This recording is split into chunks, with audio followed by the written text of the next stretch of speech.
Internacional, disciplina de Ciências Econômicas, sexto semestre do curso da Universidade Federal de São Paulo, Unifesp. Tópico 9 de hoje é Comércio Internacional e Crescimento Econômico. Estão me ouvindo bem? Sim, professor. Ok, obrigado. Vamos lá, então. Muito bem. Hoje, a ideia é experimentar ou discutir sobre as ligações entre o comércio internacional e o crescimento econômico dos países. Tem, na verdade, 3 linhas interessantes sobre isso, mas eu vou apresentar só 2 delas. Eu vou, então, hoje falar sobre 9.1 e 9.3, deixando 9.2 de lado como leitura extra, tá? Então, 9.2 não vai ser parte da nossa discussão de hoje, sim 9.1 e 9.3. Comércio e desenvolvimento econômico e o modelo de vantagens competitivas do Michael Porter. Bom, os capítulos do Krugman seriam uma parte do capítulo 2, falaria sobre isso.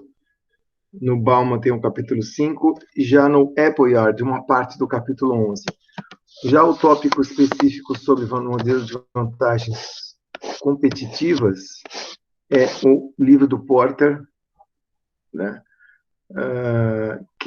E os capítulos, na verdade, o livro inteiro, mas principalmente tem um bom resumo nos capítulos 1 e no capítulo 3 para entender o modelo dele. Então, é um modelo de vantagens competitivas, tá? E o livro, então, do modelo chama Modelo do Diamante, de Michael Porter. Muito bem.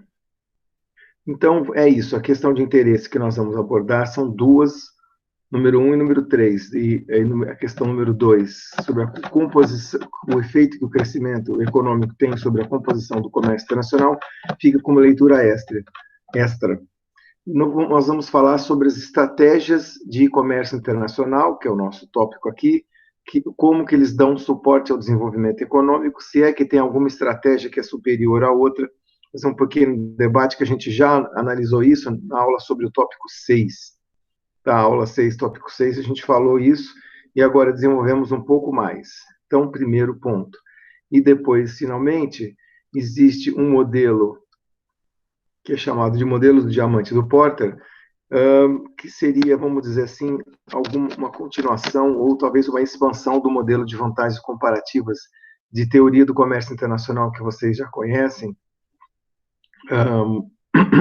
um pouco mais, não sei se elaborado, mas um pouco mais aprofundado, certamente, trocando o conceito de vantagem comparativa pelo conceito de vantagem competitiva e delineando algumas das forças que afetam o crescimento econômico de um país, de uma região também. Então, vamos lá, começar pelo 1, depois a gente fala sobre o 3. Muito bem. Enfim, a grande questão aí do dia dessa aula de hoje, que está por trás, o que estaria por trás de um país que tem um desenvolvimento econômico de longo prazo, sustentável talvez, ou que se consiga levar o país de um estágio de subdesenvolvimento ou um estágio em desenvolvimento para um estágio de país desenvolvido, tá? Antes de ver como que do lado da política comercial tal crescimento poderia ser apoiado, vamos observar algumas coisas que são muito comuns nos países subdesenvolvidos, que é um termo que nem se usa mais, a gente tem usado os termos de país em desenvolvimento. Como o nome já diz, em desenvolvimento, ele está se desenvolvendo, então é porque tem algumas coisas que não estão desenvolvidas completamente, que não estão ainda totalmente já aparentes naquele estágio em particular, né? Por exemplo, os setores produtivos, num país em desenvolvimento, não se apresentam todos ainda. Ou seja, há uma estrutura industrial incompleta, uma estrutura não só industrial, mas eu diria uma estrutura setorial, não está totalmente desenvolvida, encontra-se incompleta. Então, por exemplo, setores tipicamente que são desenvolvidos depois, ao longo do tempo, o setor financeiro, né, do setor bancário, para poder justamente financiar a continuidade do crescimento econômico daquele país, ou então alguns setores que são mais intensivos em capital, que são mais caros, entre aspas, por conta da necessidade de investir em altos custos fixos, né? Alguns desses custos são irrecuperáveis, como, enfim, setores de infraestrutura, né? São muito difíceis de o setor privado sozinho conseguir desenvolvê-lo. Então, essa estrutura setorial, ela ainda não está totalmente acabada, então precisa ser completada. Relacionado a isso, também tem o papel dos produtos de menor demanda e demanda inelástica, né? Como medicamentos ou mesmo alimentos. Nas primeiros estágios do desenvolvimento, tipicamente, o desenvolvimento se dá aí, tá? Até porque, justamente por ter demanda inelástica, né, são bens necessários, em geral, são os primeiros que acabam aparecendo.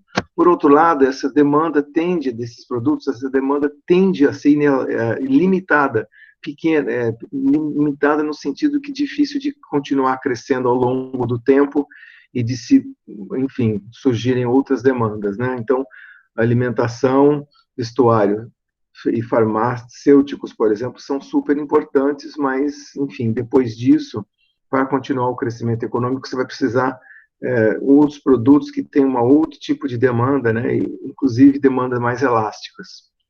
Note também que esse tipo de produto, em geral, tem um desempenho exportador não tão forte, não tão bom, porque tipicamente os países não desenvolvem esses produtos para exportação ou para ganhar divisas, e sim para satisfazer uma demanda interna obrigada, necessária, justamente desses bens necessários. Então, esse também é um ponto bastante importante. Também relacionado a isso, o que se nota também nesses países é que todos os outros produtos de demanda elástica, de uma demanda que pode crescer mais ao longo do tempo, não são fabricadas localmente, até porque alguns desses dependem de custos fixos altos, investimento em custos fixos muito altos, ou também esbarra nas questões de inovação de tecnologia, né, da nova, do que os setores que são chamados novos na economia num certo determinado tempo, né? Então, por exemplo, celulares na economia de hoje, ou tablets, né, ou computadores na economia de hoje são considerados produtos mais novos, entre aspas, e de difícil possibilidade de você conseguir lidar com questões como inovação ou mesmo patentes, né, para esses produtos. Então, acabam sendo fabricados no exterior e importados para aquele país. Tá? E, finalmente, uma outra questão também muito aparente, também no desenvolvimento econômico, a questão de restrição de divisas.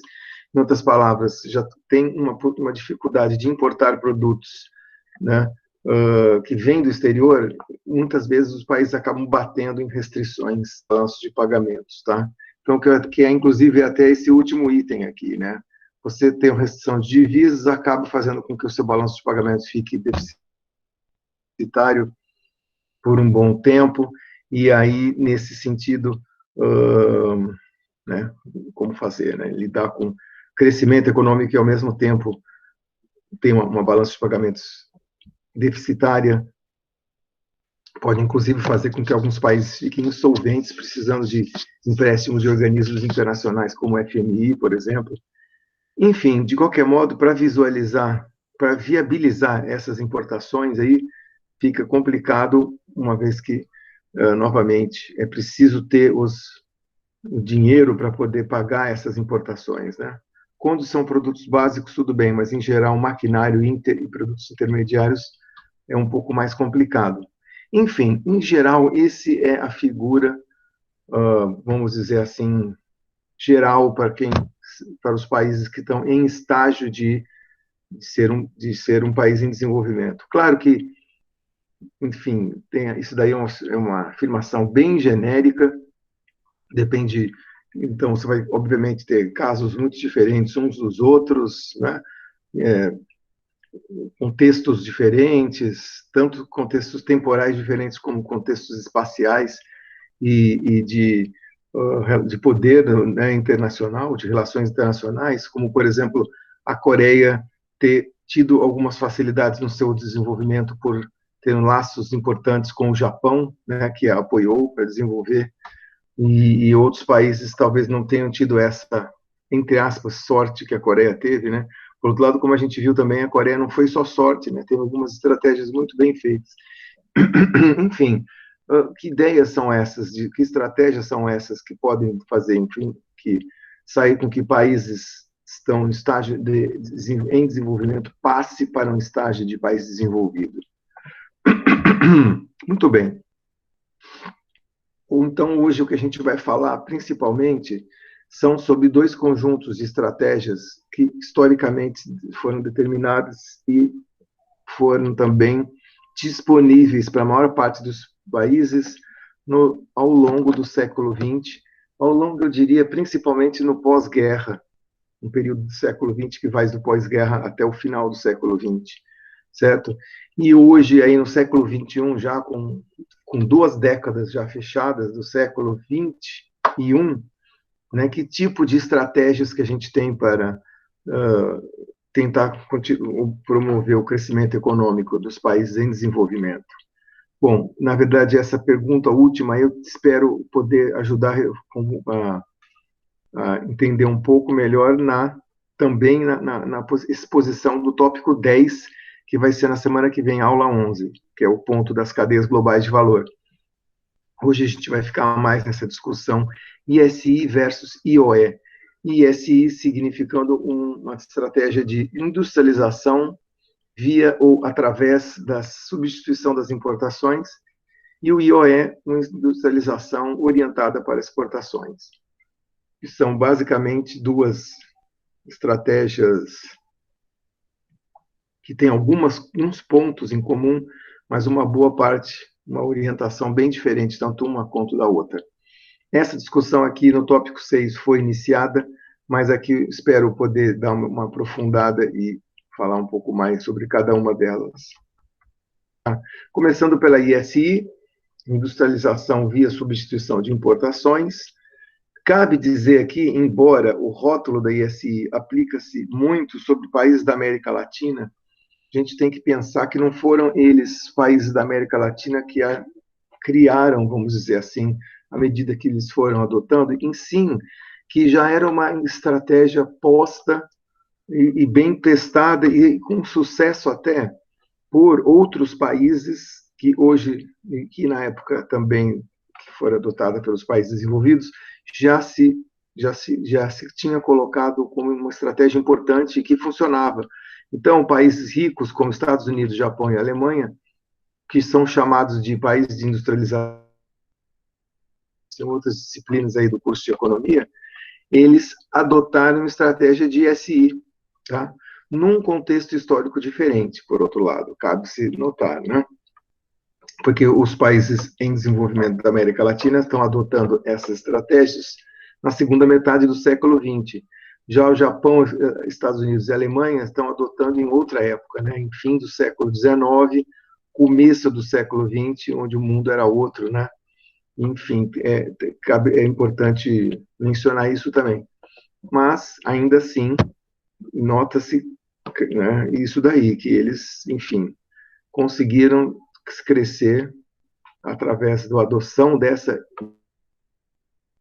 Então, não é que a estratégia do ISI em si seja ruim ou não preste, mas sim que o ISI foi colocada pelos países desenvolvidos historicamente num outro contexto de um modo, e nos países da América Latina foi colocado em um outro modo, né, dentro da arena das relações internacionais entre os países. E o que é a ISI, finalmente? Como o nome já diz, substitui-se as importações de vários produtos, principalmente aqueles que têm uma demanda interna maior. Por quê? Qual é a ideia? A ideia é reduzir a balança de pagamentos, a pressão sobre a balança de pagamentos no seguinte sentido: Quando você exporta um produto como café apenas o café, por exemplo, e depois você coloca, importa tudo o resto, como a gente viu lá na aula 6, né, e é um dos argumentos da CEPAL, né, a Comissão para o Desenvolvimento da América Latina das Nações Unidas, né, nos anos 50, essa discussão, o problema é que você exporta café cujo preço varia no mercado internacional, muito, às vezes sobe, mas às vezes despenca, e tem que, com essa receita obtida pelo café, tem que dar conta de uma série de produtos que você importa e que são caros e que não tem essa estrutura de preço que flutua tanto. Então, eu exporto café, importo geladeira, importo fogão, importo até automóvel, e o preço desses últimos produtos que eu mencionei sempre aumentando ou pelo menos estável. Então, fica difícil não ter crise no balanço de pagamentos. Então, na verdade, se Estados Unidos, Japão e Alemanha se preocuparam menos com esse particular ponto no crescimento deles, no caso da América Latina, não, foi bem, né, forte a ideia de que os balanços de pagamento, as crises eram recorrentes, tá? Mesmo o Brasil, do café, né, da primeira metade do século XX, enquanto a gente conseguia exportar café para os Estados Unidos, para a Europa, era uma beleza. Por outro lado, quando o café, o preço dele despencava, nós entrávamos em problemas de balanço de pagamento, e isso ia, voltava, ia, voltava. Então, a ideia é essa, substituir essas importações. Então, vamos produzir geladeira, fogão, automóvel, tudo localmente, tá certo? Então, esses produtos que são escolhidos para ser produzidos localmente, para substituir as importações, tipicamente são aqueles produtos em que existe uma demanda nacional forte, né, comprovada, maior para aqueles produtos. Então, novamente, um automóvel aí que custa $5.000 para importar, 5 mil na época, né? Enfim, ele vai ser, ele é, existe a demanda nacional e existe a demanda para substituir aqueles 5 mil que agora passam, deixam de ser, ter que ter divisas para pagar aqueles $5.000, né? Eu consigo produzir localmente. Ainda que seja produzido por uma empresa multinacional em solo nacional, a grande desvantagem da pressão sobre balanços de pagamentos, ela diminui, né? E se você faz isso sobre uma gama de produtos relativamente grande ou de demanda comprovada, você alivia sensivelmente a pressão sobre o balanço de pagamentos, tá certo? Então, esse é um aspecto bastante importante, os produtos que são escolhidos para substituição da importação. Uma gama grande de produtos e aqueles que têm uma demanda nacional comprovada e que mais pressionam o balanço de pagamentos. Esse é um ponto importante. Uma implicação dessa estratégia para a economia nacional é que o país acaba sendo menos inserido na economia internacional. Porque o que é uma inserção maior? Ao contrário disso aqui, o que é uma inserção maior na economia internacional? Você participar mais e estar mais, vamos dizer assim, sujeito aos humores da economia internacional. Quando você escolhe uma estratégia de SI, você meio que se tenta isolar disso, né?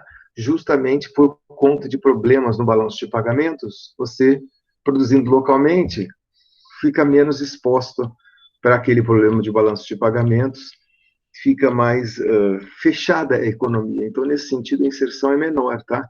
Porque eu estou produzindo localmente, e economia relativamente mais fechada, e com o setor externo menor, o tamanho do setor externo na economia nacional. Porque agora eu estou produzindo nacionalmente, né? Então, obviamente que a ideia por trás disso é você deixar exatamente a sua economia menos sujeita a choques externos.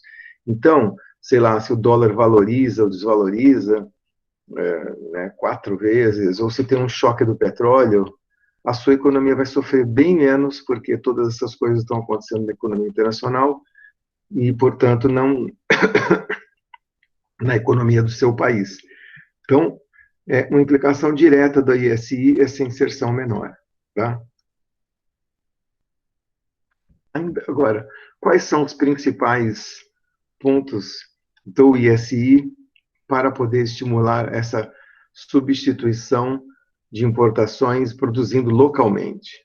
Uma série de instrumentos, no qual eu vou acabar enfatizando os instrumentos que têm a ver mais com o comércio internacional, que é o nosso assunto aqui, mas não só esses pontos têm a ver com essa estratégia de SI, outros pontos também, né? Mas vamos lá. Incentivos fiscais e de crédito se fazem necessário para poder desenvolver o setor localmente. Por exemplo, crédito. Então, aí você tem que acabar agindo sobre o setor financeiro do país, desenvolver um pouco mais o setor financeiro, o setor bancário. Aliás, foi um pouco do que aconteceu nos anos 50, quando o Brasil começou a implantar suas políticas de SI.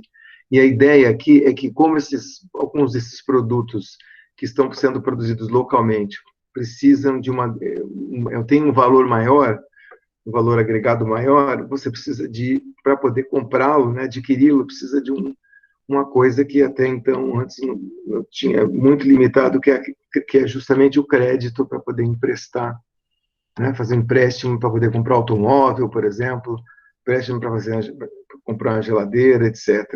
Tá? Então, mas também incentivo de crédito aqui do ponto de vista da empresa, para que a empresa possa desenvolver, enfim, sua produção local e as vendas locais, né? Também, tipicamente, junto com os incentivos de crédito, vêm os incentivos fiscais, a ponto de ajudar também a empresa com, enfim, nessa fase de início, ajudar também com a questão de poder, enfim, investir numa fábrica cujo custo fixo é extremamente alto, né? Para que esses produtos que são desenvolvidos no ISI não sofram concorrência de importações desses mesmos produtos, também tipicamente são adotadas vários tipos de proteção comercial, sendo que as mais comuns delas são as altas tarifas de importação e as cotas de importação, né? Então, ainda que a cota pura ela seja banida ou proibida pela OMC, na verdade você tem a cota tarifária, que é a cota que afeta a partir de um certo valor de importações. Ela dispara uma tarifa, né? Vocês vão lembrar isso. Então, tarifas e cotas acabam sendo dois instrumentos de proteção comercial. A ideia aqui por trás disso é que essas tarifas altas vão proteger as importações. Então, por exemplo, coloca uma tarifa de 200% na importação de automóvel, isso estimula a compra dos automóveis nacionais, dos automóveis locais. Tá? Então, enfim, dá para entender bem aí a participação dessas tarifas. Tá? Cabe notar também que, entre parênteses, né, e já também falando do IOE depois, é que, em tese, essa proteção comercial, ela só tem necessidade, só é útil, vamos dizer assim, por um tempo inicial, por algum tempo, não por muito tempo. E o principal motivo é o seguinte: veja bem, se você mantém a proteção comercial durante muito tempo, isso é um desestímulo, né? Porque você não tem competição. Para você desenvolver o setor localmente, dá para se entender ter as tarifas, né, isolá-las da concorrência com as importações. Mas uma vez desenvolvido o setor, depois de uns 5 anos, depois de uns 10 anos,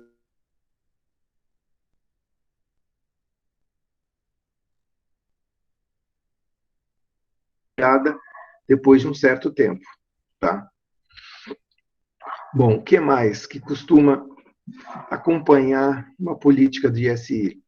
Investimentos públicos do governo nos setores de infraestrutura.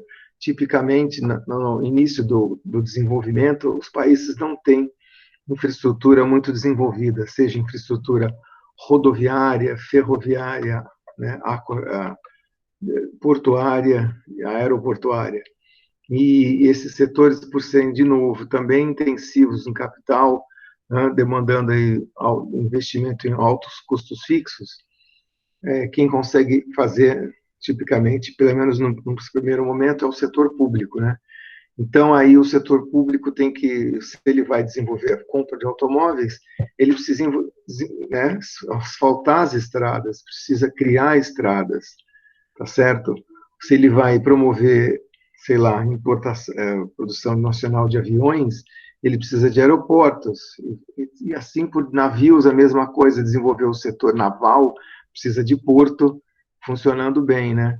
E mesma coisa com a infraestrutura ferroviária de trens, né? Enfim, essa ideia sempre aparece junto com o ISI.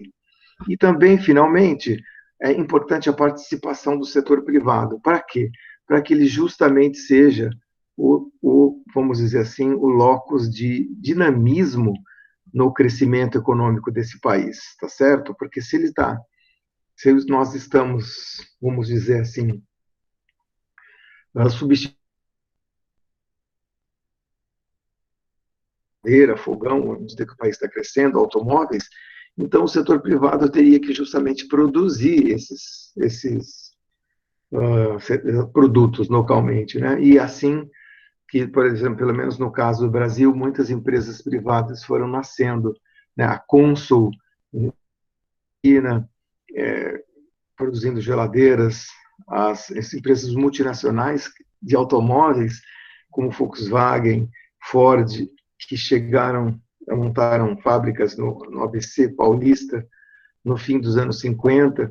Então, é isso, setores privados, o papel deles é bastante importante, certo? Muito bem. Aí, por outro lado, a gente tem que notar também que produzir uma geladeira requer muito mais capital do que a produção de um automóvel, né? Então, também, muitas vezes, nos diversos países, houve também uma divisão dentro do setor privado sobre quem produziria o quê, tá? Então, os setores mais intensivos em capital acabaram sendo produzidos pelo setor externo, ou seja, multinacionais. Enquanto alguns setores menos intensivos em capital, como, por exemplo, geladeiras, fogão, mas também autopeças, acabaram sendo desenvolvidos por empresas locais, tá? Então, houve essa, vamos dizer assim, divisão de tarefas no setor privado. Então, esses dois tópicos, 3 e 4, talvez tenham menos a ver com comércio internacional diretamente, só indiretamente, mas esses dois números, 3 e 4, é o famoso tripé do desenvolvimento ISI. Tá? Tripé no sentido que você vê o público, o capital, o investimento público, num lado, depois você vê no outro, fazendo um tripé, o investimento privado do setor externo junto com o investimento privado do setor local. Tá? Então, esses três aqui foram muito importantes para desenvolver o ISI no Brasil, fim dos anos 50, que foi a primeira rodada de ISI, e depois, nos anos 70, durante os governos dos militares, na segunda ou terceira rodada, assim, digamos, de ISI que houve na economia nacional. Tá? Então, no caso do modelo brasileiro, cabe direitinho, e eu já tinha mencionado para vocês que os países da América Latina, como o Brasil, mas também Argentina e México, dentre outros, esse modelo ISI de desenvolvimento foi muito utilizado. Até no Chile, inicialmente, ele foi utilizado, mas depois do golpe militar de 73 do general Pinochet, ele foi mudado radicalmente para um outro modelo, né? Mas, enfim, então, principalmente, a gente acaba falando Brasil, Argentina e México, desse modelo aqui. Também cabe mencionar que esse isolamento da economia, através de tarifas e cotas, da economia nacional, dessa menor inserção, ela é para ser temporária, ela é para ser os instrumentos de isolamento da economia devem ser removidos no médio e no longo prazo. E o motivo principal é que esses instrumentos, embora eles sejam bons no curto prazo, no médio e longo prazo eles têm um custo de eficiência muito alto, tá? Então, veja você, se você deixa o setor automotivo fechado durante muito tempo, durante 5, 10 anos, pouco tempo, tem um efeito sobre a economia, que é o efeito da indústria nascente, ou seja, fazê-la nascer e crescer dentro daquele país, tá? O problema acaba sendo quando isso fica aí,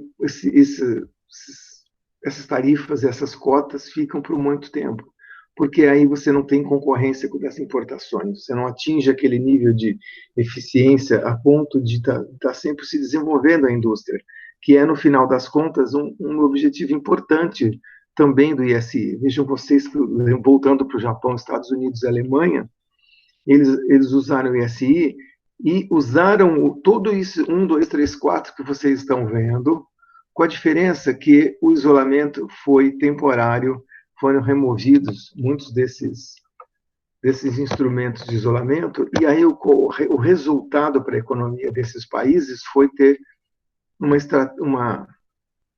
setor industrial mais desenvolvido e mais com a indústria mais completa, vamos dizer assim, né? Você tem aí todos os setores com empresas nacionais desenvolvidas, tanto no Japão quanto na Alemanha, quanto nos Estados Unidos, tá?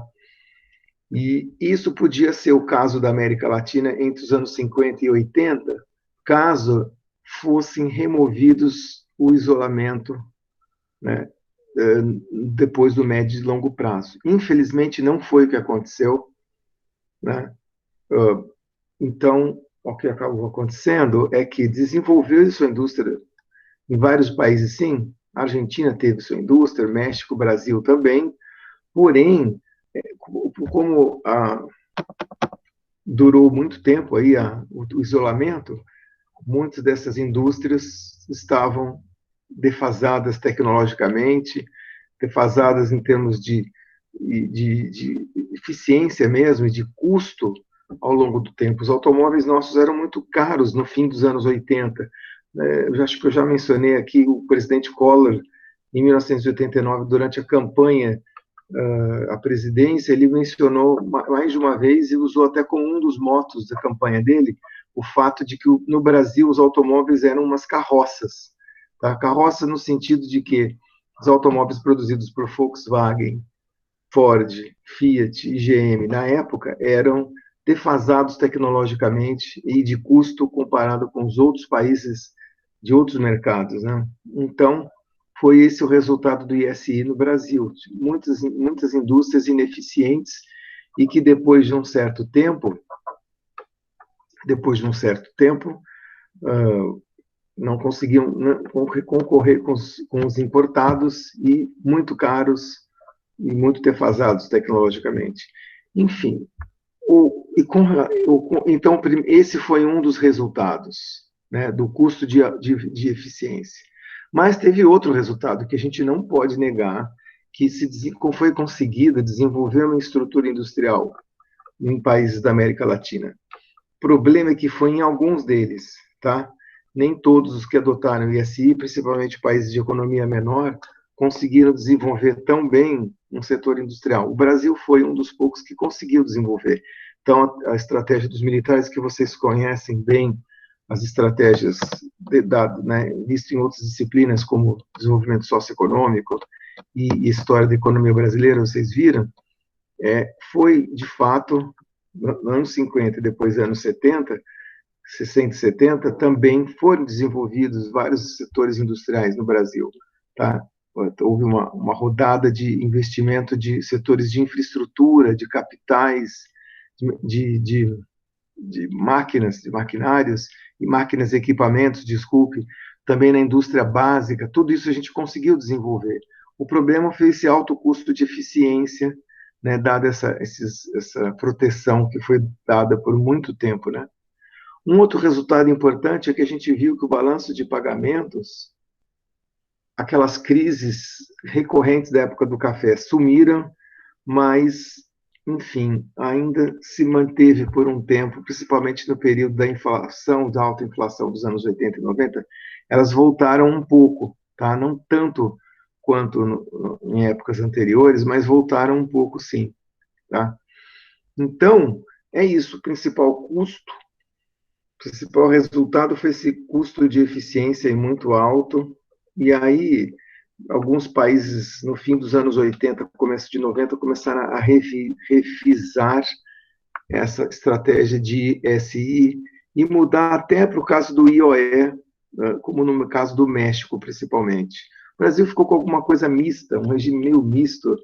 Na verdade, que o Brasil saiu um pouco do ISI, mas sem adotar um IOE à la Coreia. Tá? O México já tentou fazer isso um pouco. Em 88, o México abandonou totalmente o ISI e investindo um pouco mais de tempo e dinheiro na estratégia de montadoras de produtos para exportação na fronteira com os Estados Unidos, tá? Então, essa daí foi um do moto da desenvolvimento da economia mexicana e, inclusive, em 1993, né, 5 anos depois, o México acaba entrando no NAFTA, área de livre comércio da América do Norte, que vocês já conhecem. Então, México, sim, vai para o IAE, muda para o IOE, e o Brasil tem uma estratégia meio que misturada, vamos dizer assim. Ele vamos dizer assim, diminui algumas bastante dessas restrições de proteção comercial, mas não a ponto de fazer uma política de direcionamento para exportações à la Coreia ou à la México. Aliás, vamos falar um pouco a partir de agora, sim, da IOE, do outro lado, como que isso é, como que essa é a contrapartida, né, da estratégia de ISI. O IOE, ao contrário da ISI, que escolhe os bens que têm uma grande demanda interna para gerar substituição de importações, aqui no IOE, o objetivo é produzir localmente não produtos que têm demanda interna comprovada, mas produtos que têm demanda externa comprovada. Ou seja, exportações, né? Os produtos, por exemplo, automóveis lá atrás, ou navios, ou enfim, geladeiras ou televisões ou produtos eletroeletrônicos que têm demanda internacional, tá? E vão gerar divisas. Olha só, lembra do problema do balanço de pagamentos? A Coreia também tinha problema da balança de pagamentos. Ela também produzia pouco localmente e tinha que importar quase tudo. E aí, lógico que vai pagar como esses produtos que você importa, né? Só que a ideia aqui foi fazer um pouco diferente. Ao invés de eu consertar o meu balanço de pagamentos no lado das importações, diminuí-las, eu vou fazer o contrário. Eu ainda vou deixar algumas importações, mas eu vou tentar aumentar as exportações. Se eu aumento as exportações, eu melhoro o balanço de pagamentos também. É só um outro modo diferente de você pensar melhorar a questão do BP, do balanço de pagamentos. Então, aumenta as exportações e deixa as importações dos outros produtos, que não são aqueles que eu vou exportar, que eu vou produzir localmente para exportar, eu continuo importando normalmente. Assim, eu tenho uma melhora no BP do lado das exportações, não do lado das importações. Tá? E que produtos que eu escolho para exportar? Bem, aqueles que têm demanda internacional comprovada, tá certo? Então, estou pensando em automóveis. Vamos pensar aí nos anos 50 e 60, o que era demanda internacional comprovada? Automóveis, geladeira, fogão, alguns produtos eletrônicos que começam a surgir ali.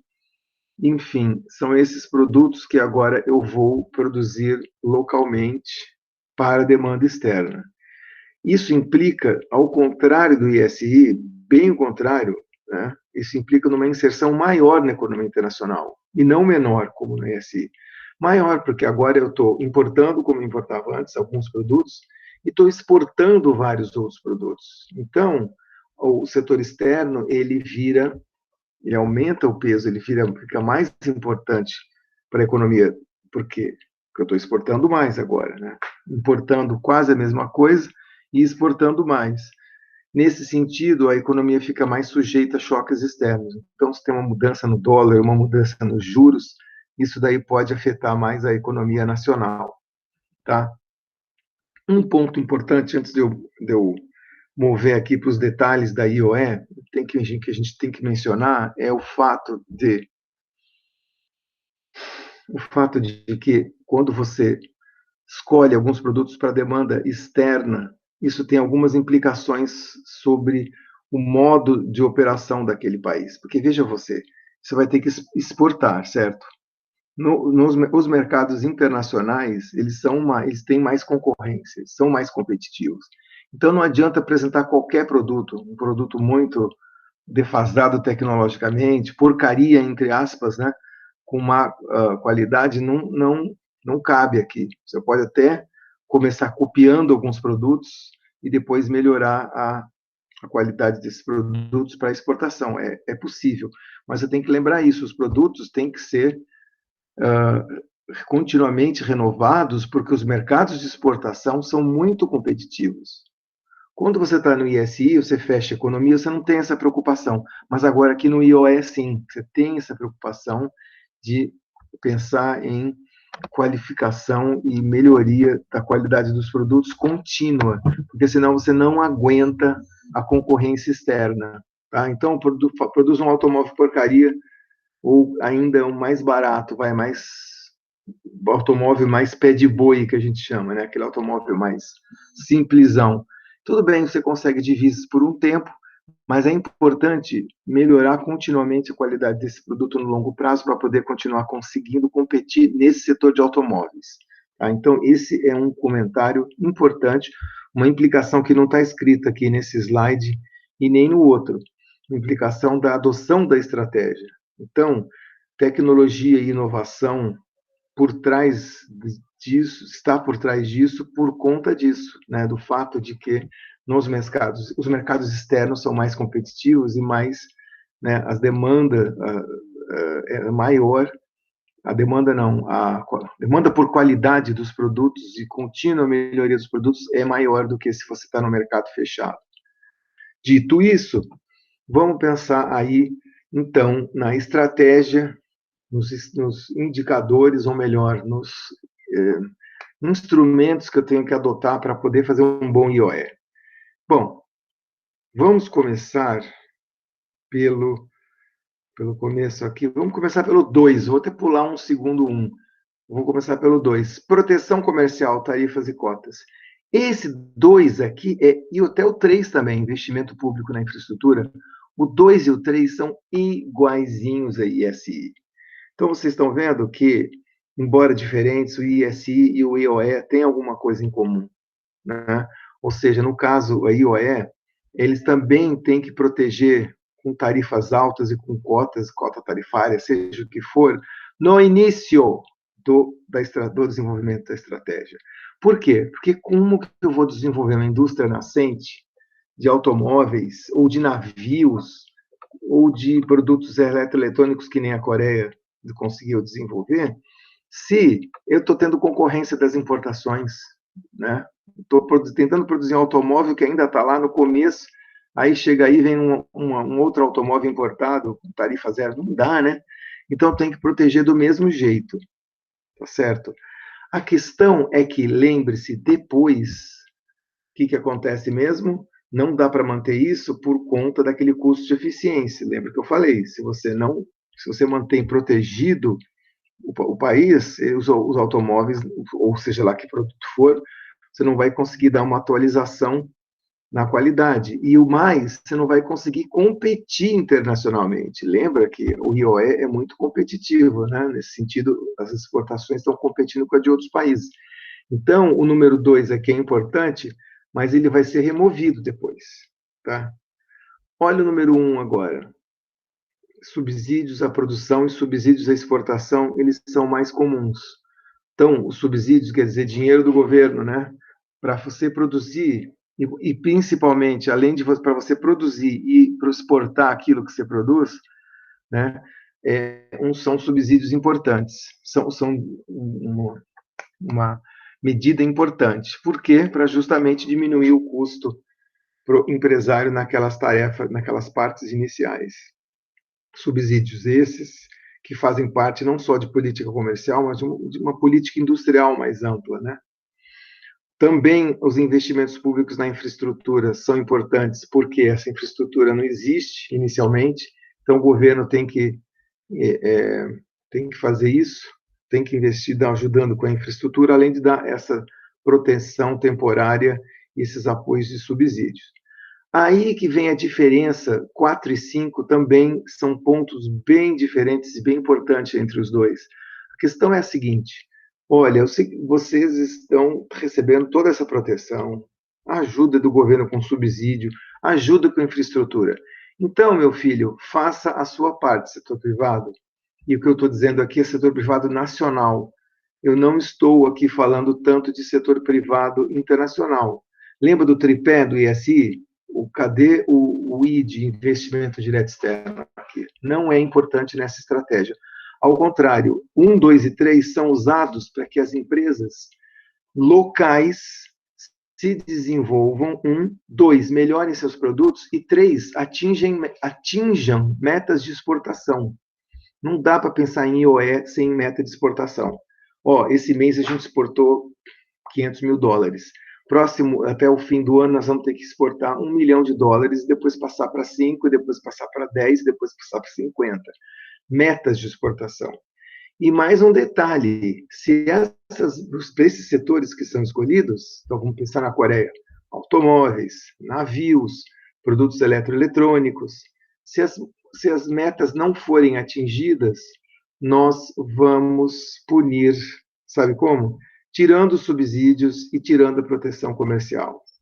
Aliás, a proteção comercial vai ser defasada ao longo do tempo mesmo, mas pior ainda se as empresas não atingirem metas.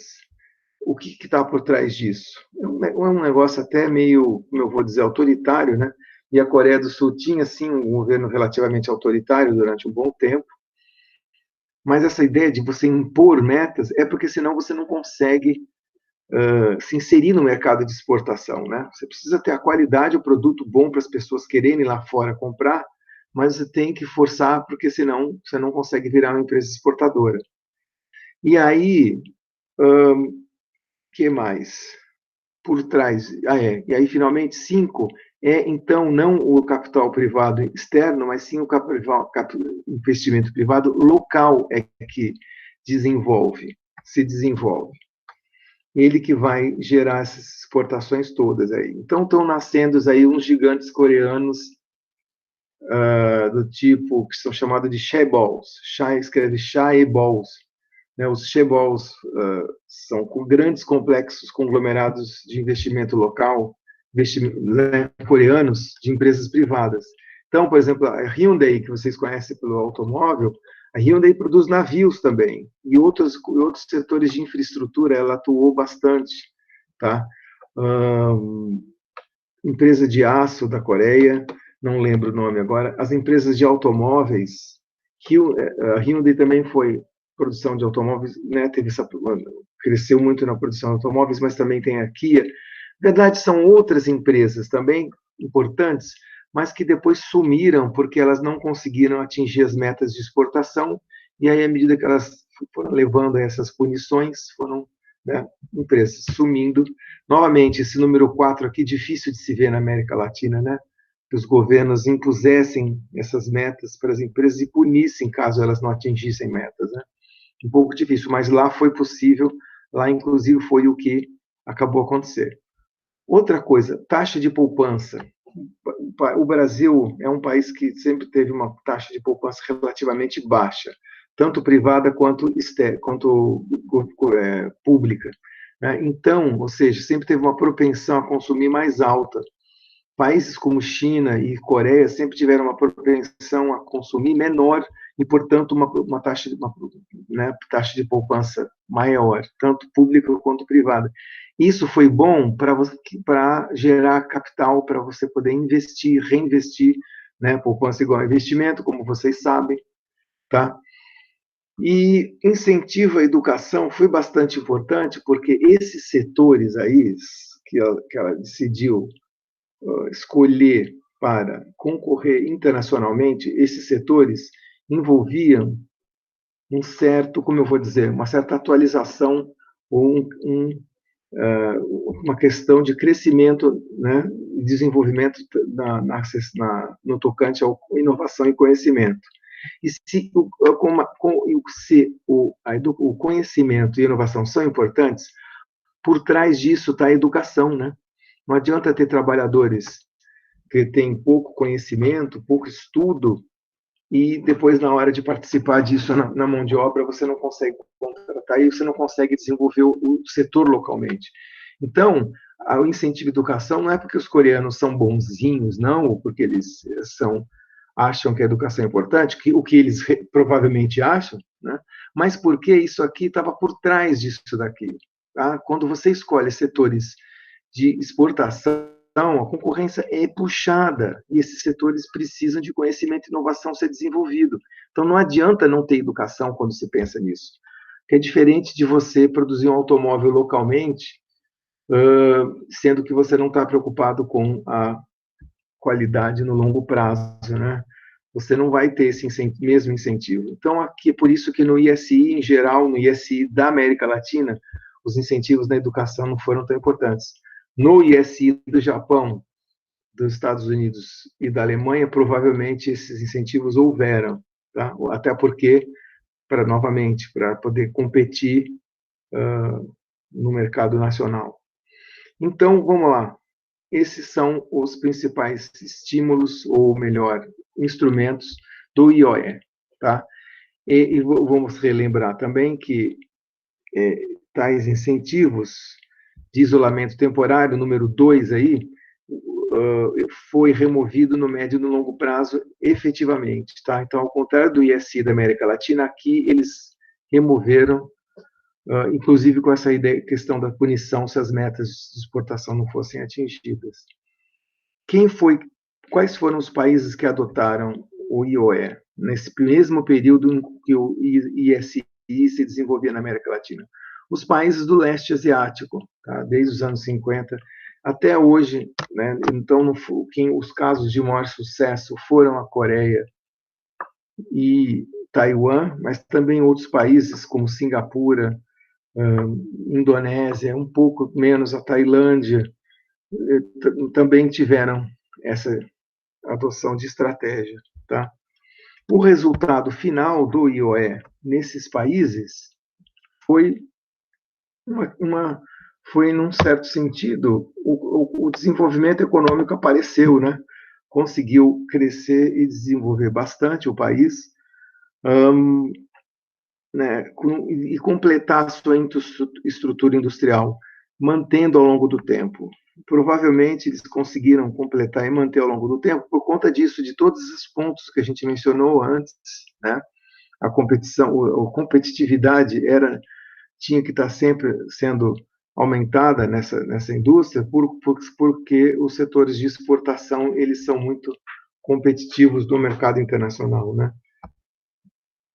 Então, nesse sentido, que foi atingido o objetivo de desenvolver os setores, o objetivo de estabilidade do balanço de pagamento e do aumento da eficiência nos vários setores, né? Chegando a gerar até superávites no balanço de pagamento. Então, é isso. Então, isso, o que eu mencionei até agora, em linhas gerais, foi uma comparação entre as duas estratégias, ISI e IOE, enfatizando alguns dos instrumentos de política comercial, que é o nosso caso aqui na nossa disciplina, mas também outros instrumentos de apoio, como política industrial, política educacional, aí que a gente viu, e política de inovação, que estava por trás de cada uma das duas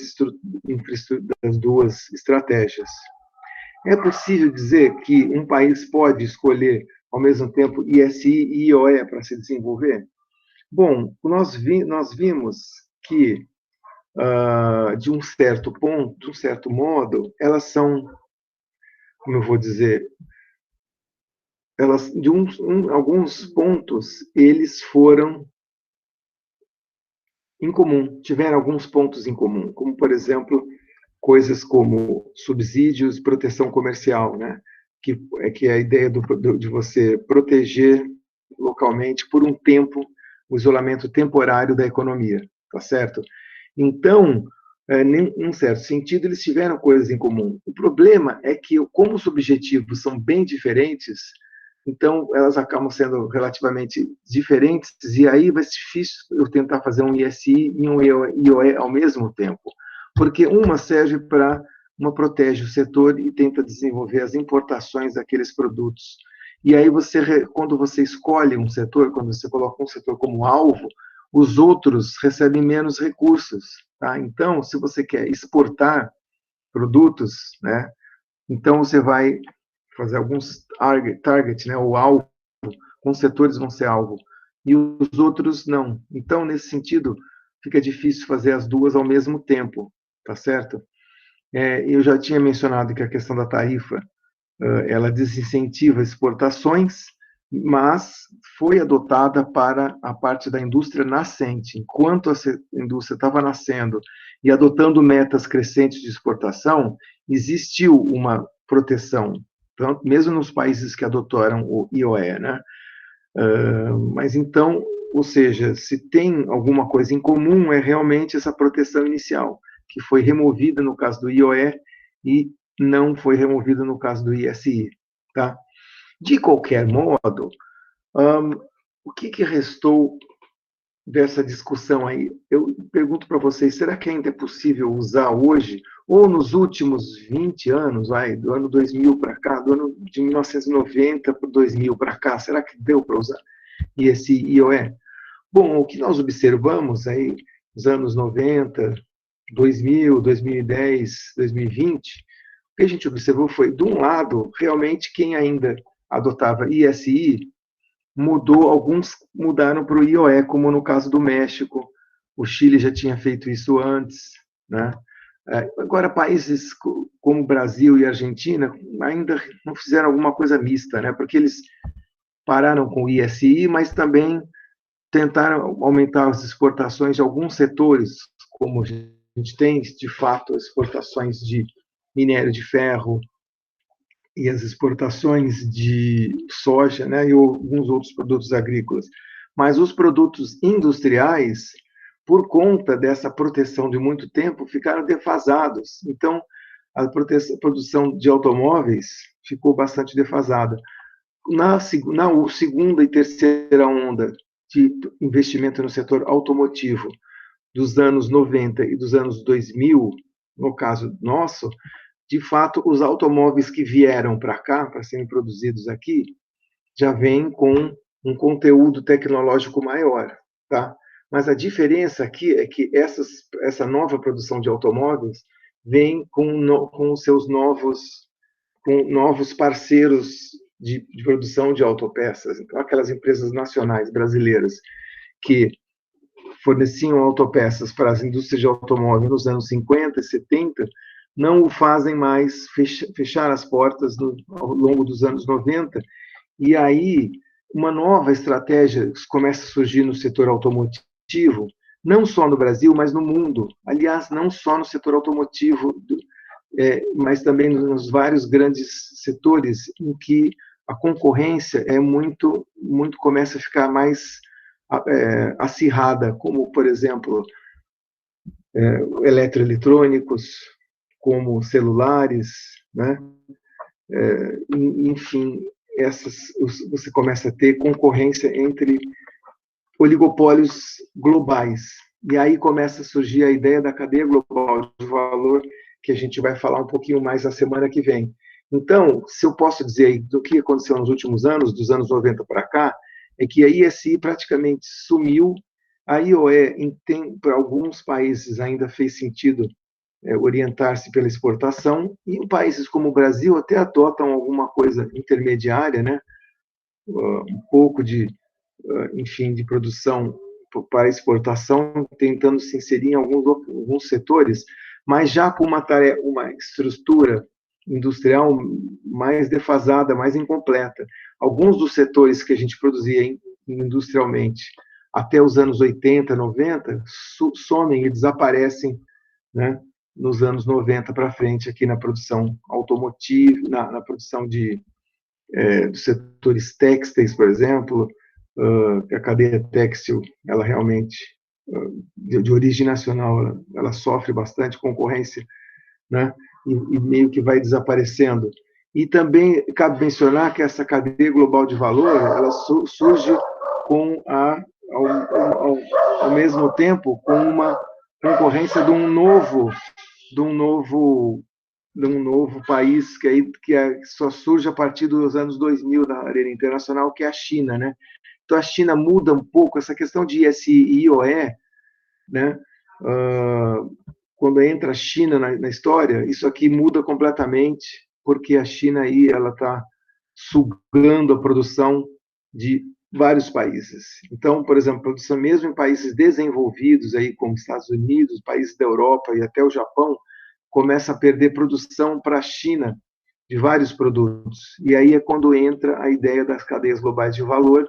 Então, o século XXI tem menos, vamos dizer assim, essa discussão de ISI versus IOE, e sim cadeias globais de valor e que outras opções sobram para mim no século XXI.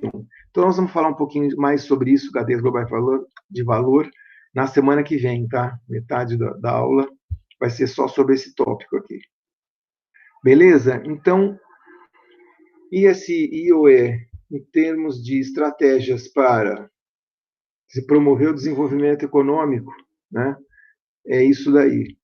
Agora eu queria falar com vocês, ou pular esse ponto 9.2, como já mencionado, convido a leitura dessa discussão aqui. Eu vou falar sobre outra coisa agora, que é o modelo do diamante de Porter, conhecido como o modelo das vantagens competitivas. A ideia aqui é um pouco diferente do que a gente viu nas teorias das vantagens comparativas de Ricardo, lá no tópico 2, né? E sim mostrar que a vantagem comparativa lá atrás, ela era um conceito estático, né? Você tem ou não tem vantagem comparativa num determinado produto, tá? Ó, então, eu sou mais eficiente na produção de, sei lá, soja, ou não sou mais eficiente na produção de soja. Era um negócio meio estático, porque dependia do custo e do trabalho da época. Tá. Aqui a gente vai ver que essas tais vantagens comparativas, ela pode mudar ao longo do tempo, ou seja, pode se introduzir uma dinâmica, né, de que elas podem mudar tanto favoravelmente quanto desfavoravelmente. Eu posso construir, então, vantagens comparativas. E aí o conceito torna-se outro, torna-se vantagens competitivas no lugar das vantagens comparativas. Tá? Então, essa discussão aqui surge quando Michael Porter coloca essa questão maior. As nações, elas são competitivas, né? Umas mais, outras menos. E o que faz, o que afeta a competitividade das nações? Então, esse livro, que eu acho interessante até hoje, um livro de 1990, né, que chama Vantagem Competitiva das Nações, o Porter, ele define um modelo onde ele vai dar aí 4 grandes fatores, na verdade 6, né? 2 que influenciam 4 grandes fatores que fazem com que as nações sejam mais ou menos competitivas, tá? Então, aqui, agora, a questão é tentar entender o conceito de competitividade, de o que afeta a competitividade das nações, tá? Muito bem. Competitividade. Bom, primeiro, por trás disso, dessa discussão do Michael Porter, é que ele observa é que o objetivo aqui não é tanto competir como empresas competem, que querem maximizar lucro, tudo aquilo que vocês viram em micro, né? A empresa ainda ela quer maximizar lucro, mas países, ela tem uma visão um pouco diferente. Nações ou países, ou mesmo regiões, elas querem que o seu que a sua região, seu país, tenha um padrão de vida melhor, né? Ou seja, ao longo do tempo seja melhor, cada vez melhor, tá? E esse padrão de vida tem a ver, sim, com as empresas, né? Daquela região, porque são as empresas que geram renda, que geram emprego, e não o governo, né? O governo tem um papel importante, fazer políticas, treinar a mão de obra, não tenha dúvida que o governo tem um papel importante, mas o padrão mais importante é o setor privado, são as empresas. E se, nesse sentido, as empresas são importantes, eu tenho que ver, né, o que está por trás dessas coisas que fazem com que a empresa consiga ir para frente. Tá? Então, nesse sentido, para medir, então, a tal da competitividade entre se é que nações são mais ou menos competitivas, né, a ideia é medir a produtividade de um país. Então, um país, às vezes, como a China, ele é mais produtivo do que um país como o Laos, e por conta disso, o país vai ter um melhor padrão de vida ao longo do tempo. Tá? E produtividade, vocês sabem, né? É I sobre O, né? É insumo dividido por O, a produção, né? Produção dividido por insumo. Tudo bem, isso daí é definição de produtividade, vocês já sabem.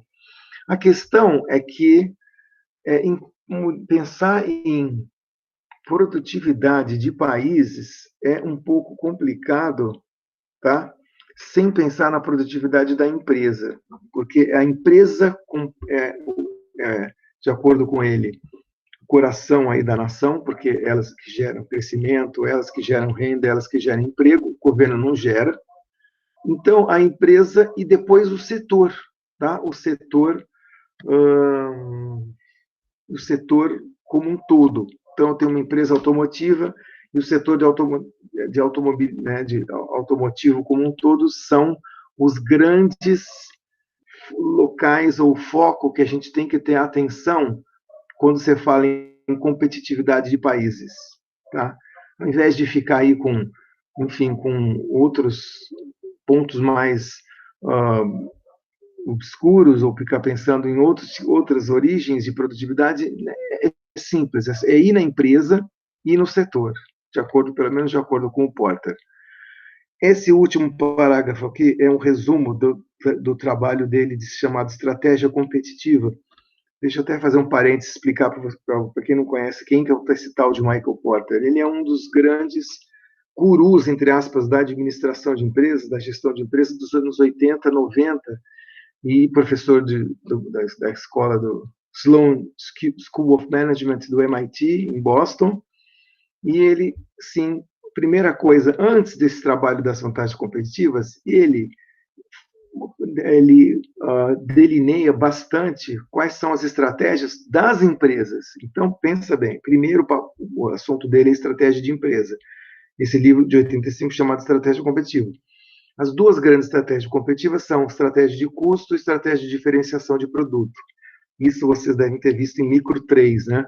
A questão das grandes estratégias. Uma empresa pode, né, se a questão do produto for homogêneo, adoto estratégia de custo. Se for um produto diferenciado, eu adoto estratégia de diferenciação de produto.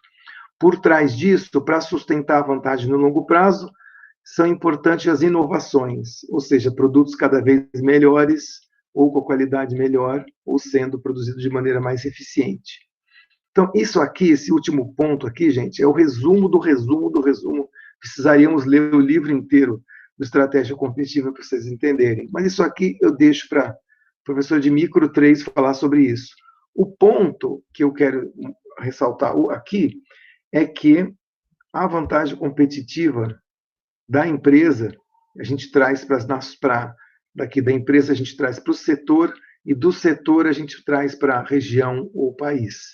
Tá? Então, empresas competitivas numa região ou país fazem com que o setor seja competitivo, que fazem com que o país e a região sejam competitivos. Essa, vamos dizer assim, é a ideia principal aí dessa ligação que o Porter faz dos trabalhos deles iniciais para empresas, para essa discussão de setores dentro de um país ou região. Tá bom?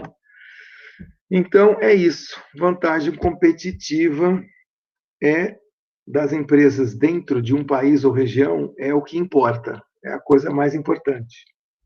Muito bem. Então, beleza.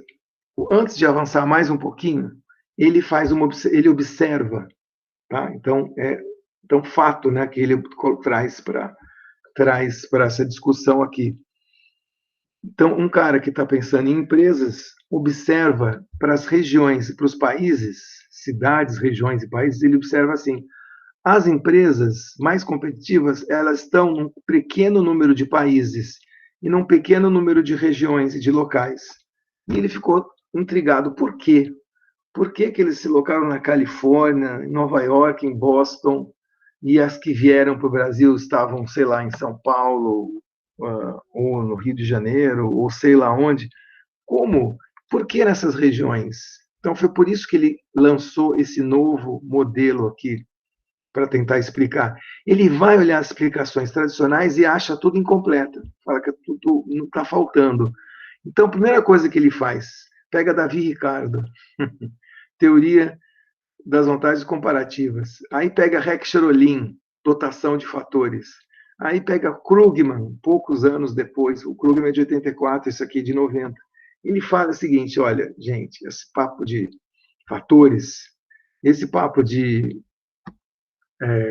preço da mão de obra, isso daí é importante, mas não é só isso. Está faltando coisas aí.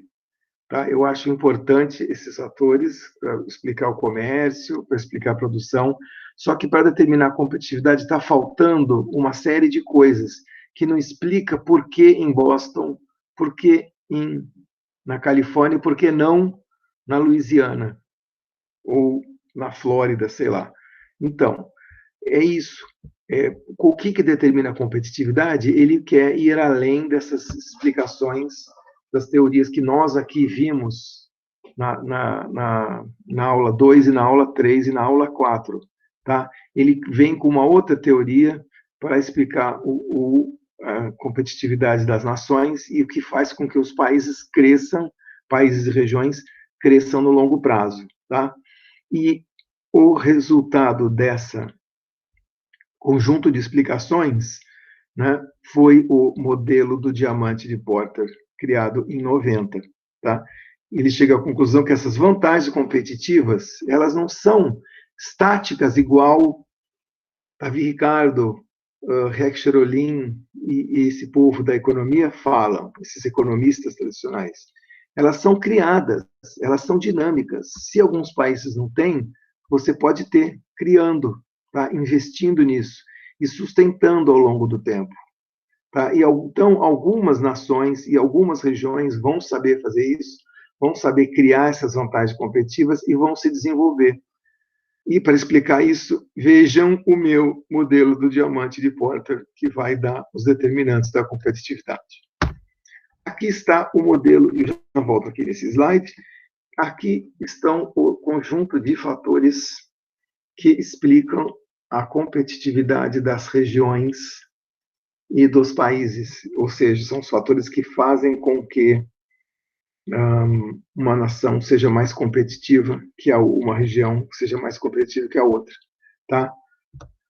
Elas são as condições de fatores, as condições de demanda, as indústrias correlatas e de apoio e a estratégia, estrutura e rivalidade das empresas.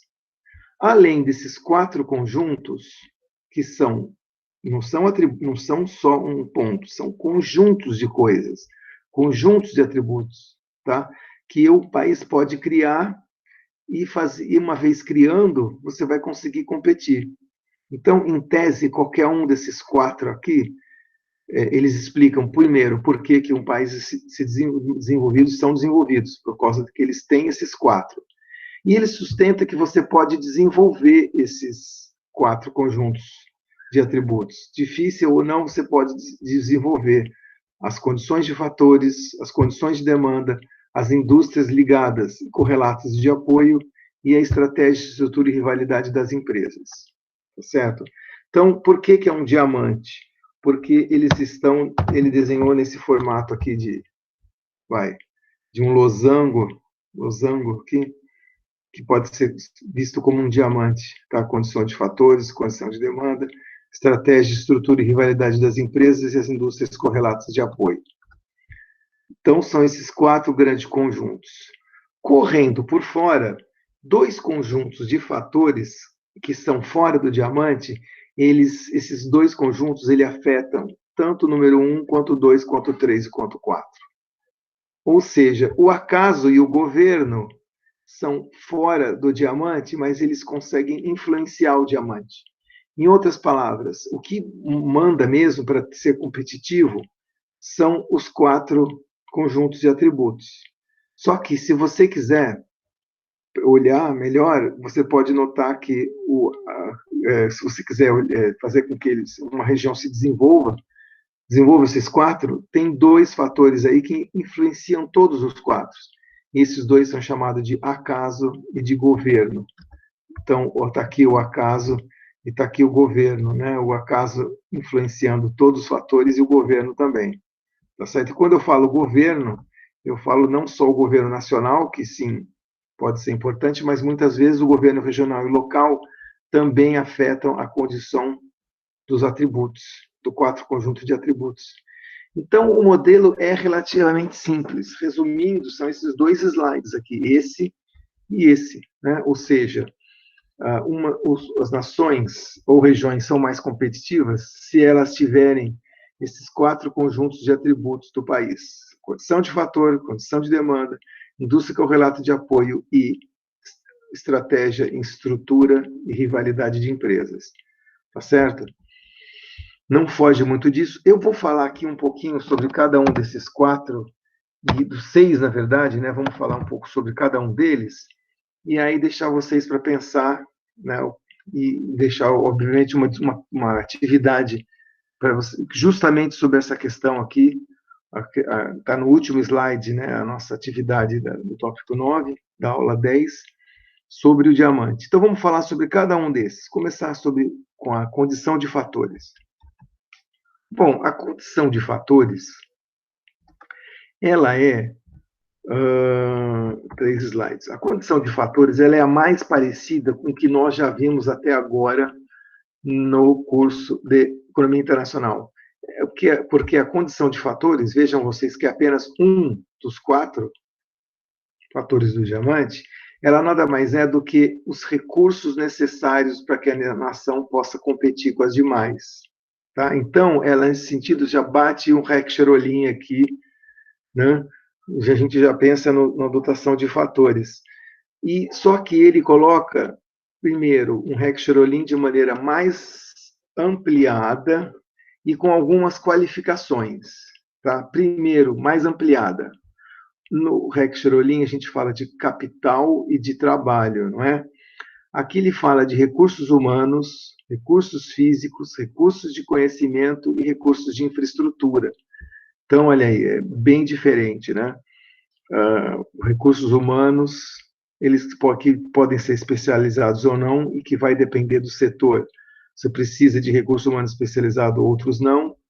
Os recursos físicos também, para certos setores, vai ser mais importante. Para alguns setores vai ser importante ter a matéria-prima ali na região, outros não, né? Os recursos naturais ou outros não. Eu esqueci de pintar de azul aqui, recursos de capital, lógico. O capital, de novo, não é só o capital financeiro, é o capital de maquinário, tá? Também o capital financeiro, mas o capital de máquinas e equipamentos, certo? Então, 5 conjuntos: recursos humanos, recursos físicos, recursos de capital, recursos de conhecimento. Lembra que, enfim, a inovação é super importante por trás disso, né? Por trás da mudança e do aumento da competitividade das regiões. E para gerar a inovação, é importante esse recursos de conhecimento que as universidades detêm, o estoque de conhecimento dos centros de pesquisa, enfim, e dos centros de pesquisa, mas também estoque de conhecimento das empresas e dessa sinergia entre todos esses tipos de conhecimento. Tá? Então, está aí mais um recurso importante. E, finalmente, o recurso de infraestrutura. Como a gente viu aí, né, a infraestrutura às vezes aparece, e aqui na discussão dele, na teoria dele, aparece de maneira bem explícita como um recurso, como uma condição de fator igual às outras. Tá? Então, portos, aeroportos, ferrovias, hidrovias, estradas são importantes, mas não só esse tipo de infraestrutura. A infraestrutura de energia elétrica, de telecomunicações, de água, de correios, né, de entrega, né, de logística, e mais, infraestrutura de saúde e educação, super importante para que as pessoas possam, né, se desenvolver, ter uma boa saúde, ter uma boa educação. Acho que Tempos de pandemia, isso aí está aparecendo mais ainda, né? Essa questão da importância da infraestrutura de saúde. Enfim, então, ou seja, a condição de fatores do Porter é um Heck-Cherolin bem ampliado, né? Em vez de 2 conjuntos de fatores, nós temos 5, e esses 5 também são bem mais amplos do que a gente já viu até agora. E outra coisa, ele faz algumas outras qualificações, o Porter. Né? A primeira qualificação é que os fatores eles podem ser 2 tipos, podem ser fatores básicos, fatores avançados. Fatores básicos, tudo ligado ao clima, natureza, mão de obra não especializada. E os fatores avançados são ligados à infraestrutura, pessoal capacitado, instituições de pesquisa, capital específico. Né?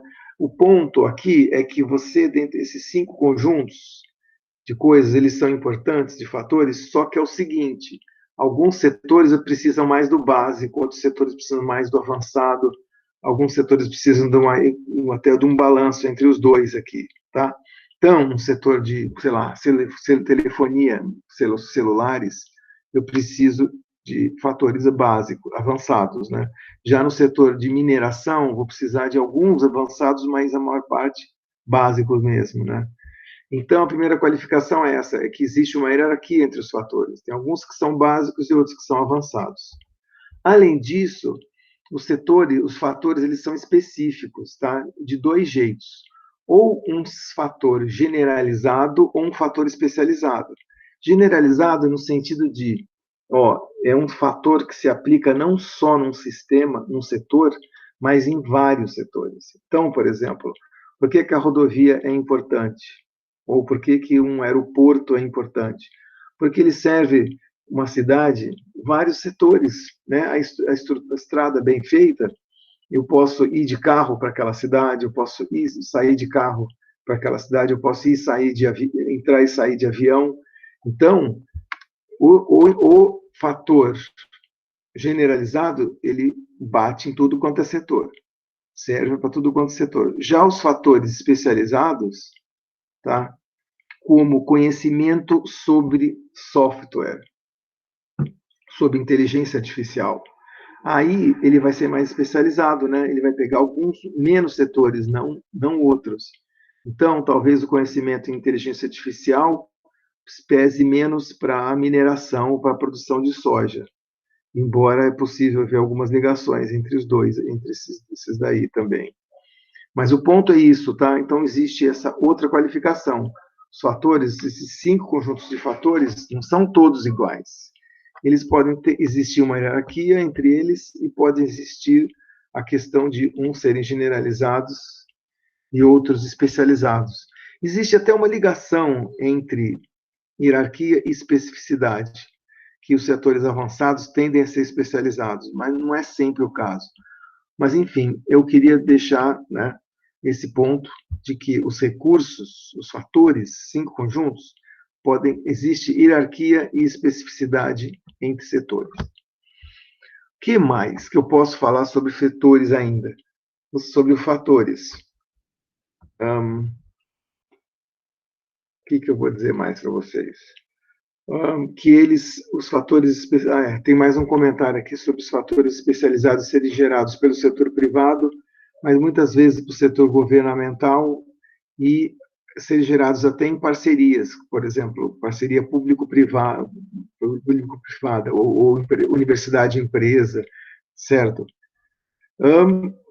Que mais, para finalizar essa discussão sobre fatores, a gente pode mencionar? É que uma outra sacada dele é super importante aqui, é que todos esses fatores aqui, alguns mais, outros menos, eles são passíveis de depreciação. Sabe que nem a gente fala, vocês devem ter visto aí em finanças, em outras disciplinas, a questão de depreciação, né, do capital. Então, eu compro um computador, esse meu computador aqui já tem vários anos, ele está mais velhinho, e deprecia, né? Ou seja, ao longo do tempo, aquele fator, ele não é mais o mesmo, então necessita de mais investimentos. Então, alguns fatores mais, outros menos, mas existe depreciação dos fatores. Então, para isso, a gente tem que ter uma continuação, contínuo investimento e contínua atualização, tá certo?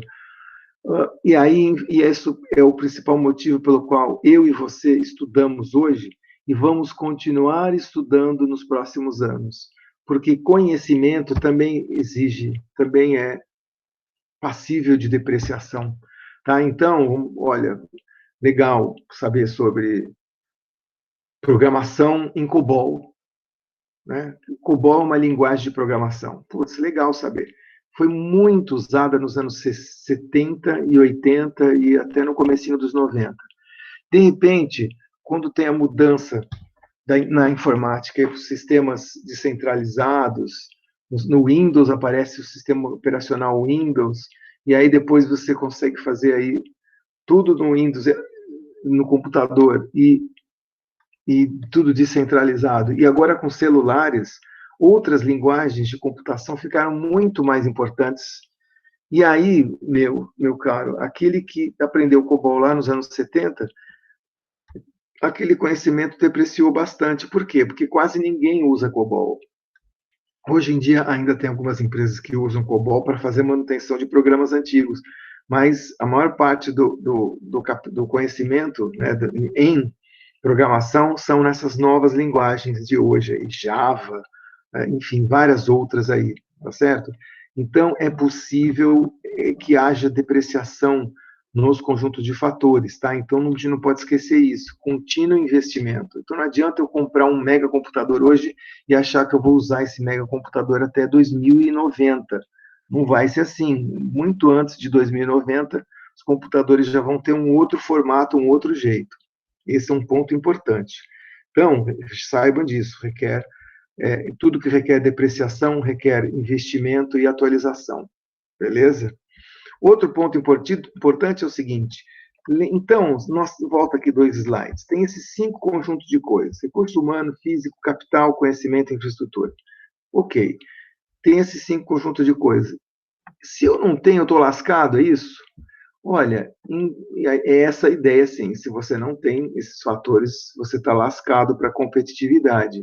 Só que, aqui, o interessante dessa teoria dele, né, ao contrário da teoria que a gente viu lá no começo, que eram muito determinísticas, muito estáticas, aqui ele fala, meu amigo, você tem desvantagens, mas você pode construir e gerar vantagens competitivas com atenção e com esforço. Em outras palavras, se você quer mesmo gerar um setor de alta tecnologia, faça um esforço, faça um investimento focado, tá? Então, isso se quer dizer que, às vezes, tudo isso explica, por exemplo, o desenvolvimento de indústria de software em algumas partes do Texas e como chama aquele estado lá, Utah, onde você tem os desenvolvedores de software. Eles fizeram isso, né? Apesar de o crescimento aí das empresas de software forem na Califórnia, em particular, né, na região de Stanford, em Berkeley, né, ali no norte da Califórnia, mas também em Boston, outras regiões também conseguiram fazer isso. Então, o ponto é que, se você tem algumas vantagens competitivas, com atenção e com esforço, você pode gerar desenvolvimento em outros locais ou em outros países, tá? Então, esse é o primeiro ponto do diamante, condições de fatores. Vamos falar agora sobre condições de demanda. Bom, basicamente a ideia aqui é que demanda também é importante, tá? Existiam até algumas teorias do desenvolvimento regional que davam importância para a demanda dos produtos. Uma região cresce se tiver demanda externa pelos seus produtos. Então, se nessa região eu tenho sei lá, uma fábrica de aço, enquanto estiverem comprando meu aço, a minha região está crescendo, se desenvolvendo, né? Mas aqui é um pouquinho diferente, aqui é um pouquinho mais do que isso. Não é só que exista demanda pelos seus produtos, mas que é uma demanda com qualidade, no seguinte sentido. Esse comprador nacional, essa demanda, ela é exigente e ela é sofisticada. Ou seja, ela puxa, quando eu sou exigente, eu quero produtos bons. quando ela é sofisticada, ela vai consumir alguns produtos que em outras partes do mundo não consumiria. Tá? É uma demanda sofisticada, demanda exigente. A vantagem desse tipo de consumidor é que ele puxa a produção. Quando você tem, e geralmente são uma demanda onde você tem uma renda maior e um conhecimento maior. Então, esse tipo de consumidor aqui, ele vai querer o melhor celular, ele vai querer o melhor computador, vai querer os melhores serviços, e com isso você tem que ser competitivo, você tem que melhorar os produtos e os processos que estão por trás do desenvolvimento dos produtos. Esse é o ponto, né? Então, se o consumidor é exigente, o produto tem que estar sempre bom, tem sempre inovações, tá? Então, não é à toa que muitos produtos nasceram em certas regiões, é porque nessas regiões existia uma demanda que puxava que aquelas empresas fossem competitivas, né, tivessem processos de inovação, de criatividade, para sempre estar querendo colocar um produto melhor, porque a competição lá é muito grande. Tá? Então, olha só, menos a quantidade da demanda é importante, mas sim a qualidade. Tá? Então, a quantidade da demanda é importante? Ainda é, claro. Pô, Estados Unidos tem 300 milhões de consumidores, a China tem 1 bilhão, o Brasil também tem. É lógico que aí, se você qualificar pela renda, então é um pouco diferente. Mas então a quantidade pode até ser importante, mas o mais importante dessas condições de demanda aqui, número 2, é a qualidade da demanda. Ou seja, demanda sofisticada, demanda exigente, puxa a questão da indústria local ser mais competitiva, ter que ser mais competitiva para lançar produtos cada vez melhores e lançar produtos novos. E um ponto interessante também é que essa demanda nacional aqui, ou regional, seja lá que você está falando de país ou de região, olha só o interessante, isso daí vai para a escala global. Isso daí, tipicamente, a Apple que lançou aqueles computadores, lançou o celular iPhone, de repente aquela escala que era só americana virou global, né? Porque um produto bom, um produto sofisticado, também tinha demanda países como a Alemanha, como o Japão, como a Itália, mas e depois também Brasil, né? México, Turquia. O ponto é isso, é que essa demanda exigente, sofisticada, ela meio que puxa o produtor, a indústria daquela região, daquele país, a ser competitiva e pensar em coisas como melhoria de processo, melhoria de produto, inovação de produto, criatividade, etc, etc. Tá?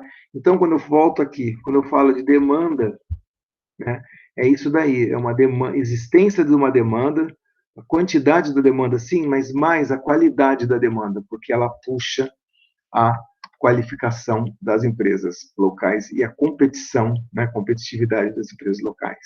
Esse é o ponto. Fatores, demanda, indústrias correlatas de apoio. Indústria correlata de apoio, eu estou falando de outras indústrias além dessa. Vamos supor que aqui eu estou falando de indústria de celular. Tá? Então, eu estou analisando a condição de fatores para a indústria de celular, a demanda para local, regional do país para a indústria de celular.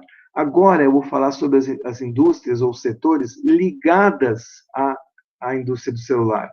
Por exemplo, os insumos, por exemplo, os chips, por exemplo, a tela de LED, tudo que vai junto com o celular. Tá? E as indústrias de apoio, que estão dando apoio de serviços. Vamos falar sobre isso agora. A indústria correlata de apoio, por que é importante? Por causa da cadeia produtiva. Puxa, como que eu vou produzir um celular com tanta sofisticação, com qualidade, né, um nível de competitividade alto, se os insumos deles são umas porcarias, ou não são os melhores insumos? Então, o ponto é esse, eu tenho que ter fornecedores e distribuidores iguais a mim, qualificados e competitivos iguais a mim. Essa é a ideia dele. Então, quando eu falo de indústria correlata de apoio, é que no local, às vezes você pode ser até em outros locais longe, mas tipicamente no local, os fornecedores também competitivos e qualificados. Então, os melhores insumos, com melhor custo, com maior rapidez de entrega, etc, etc. Então, proximidade, às vezes sim, às vezes não, tá? Eu deixo que a proximidade é importante. O Porter falava da proximidade, mas como a gente vai ver amanhã, a cadeia global de valor, muitas vezes, partes delas são distantes local, você tem fornecedores bons, competitivos, globais, só que distantes, né? Então, uma parte dessa rede global, ela é descentralizada. Então, eu vou ter um fornecedor na China, na Coreia, lá longe, eu estou aqui na Califórnia ou no Brasil, e meu fornecedor é lá da China e da Coreia. Então, o Porter, quando ele fez isso, ele disse que eu preciso de fornecedores e distribuidores competitivos e qualificados, de preferência próximo. Tá, de preferência próximo, mas já adianto que em 90, né, 1990, essa ideia das cadeias globais era menos clara, então por isso que ele não colocou aqui como cadeia global de valor, embora ele seja um dos que desenvolveu esse conceito de cadeia de produção, né? Mas, enfim, a ideia é que proximidade ou não, o importante é que os fornecedores sejam mais competitivos e mais qualificados. Tá?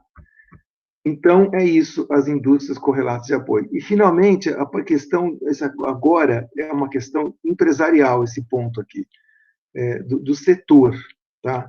Não tanto da demanda, dos fatores e das outras empresas, mas uma questão de estratégia, estrutura e rivalidade da empresa naquele setor. Vamos lá falar sobre isso, então. Número 4. Ou seja, o ambiente de competição, o ambiente que a firma nasce, o ambiente que a firma é organizada ou gerida, né, a gestão da empresa, e como que se dá a competição e a rivalidade dentro do setor. Bom, basicamente, resumindo esses dois slides, esse e esse, eu vou mencionar alguns pontos aqui tá, dessa questão EER, né, estratégia, estrutura e rivalidade.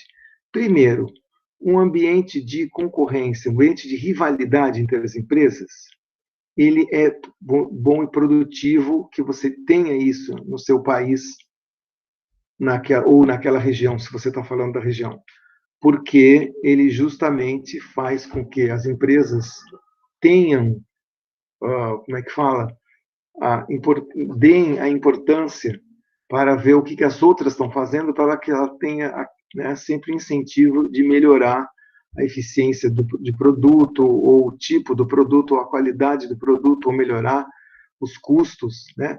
Ou seja, questão de incentivos. Competição dá incentivo para a concorrência, né? Então, nesse sentido, a empresa fica, uma forte concorrência faz com que aquele ambiente das empresas naquela região, naquele país, seja impulsionada. E aí eles vão, desse modo, tentar se capacitar para competir internacionalmente. Então, não adianta ter só uma empresa no Alabama, no estado, ou, sei lá, algum estado brasileiro, talvez no Acre, uma empresa só produzindo ali. O importante, desse ponto de vista, é que haja rivalidade, né, no setor. Por que rivalidade no setor? Porque isso empurra a empresa a buscar sempre a competitividade, tá? E nunca se acomodar. Esse é o ponto, não se acomodar. Que mais?